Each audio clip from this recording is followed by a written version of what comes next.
Mit was verdienst dein Geld? Mein linker Arm auch gut zugegibst, hier der, oder Ja, aber kann von er noch unten was? ja nicht so. Oh nee, da musst du da was drauf Ja, aber ich sehe das ja nicht von unten. Mit was verdienst dein Geld? Das ist so fucking weit! Das kann man nicht weit, das ist... Mit was verdienst dein Geld?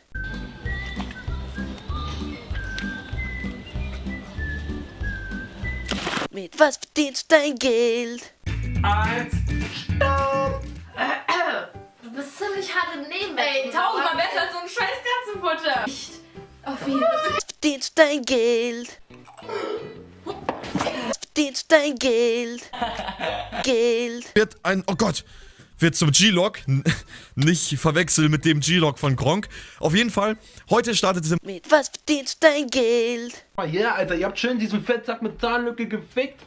So, also, ist ja auch völlig egal, Alter. Hate hin oder her damit. Mit was verdienst dein Geld?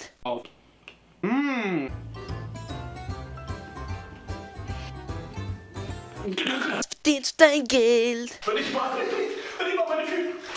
Was verdienst dein Geld? Hey Jungs, kennt ihr ApoRed? Hey Leute, das ist Leo Mascher. Der hält Händchen. Geld.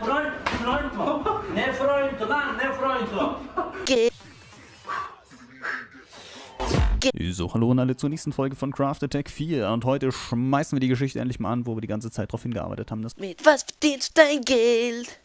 Ich sehe das jetzt, glaube ich, nicht. Dein Geld.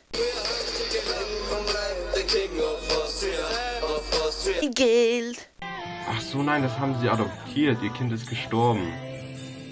Okay. Dein Geld. Ich habe seit gestern nichts gefunden. Ich war nicht auf dem Klo, also ich konnte es nicht. Geld. Okay. Es kommt immer mehr raus. Es kommt immer mehr. Mit was verdienst dein Geld?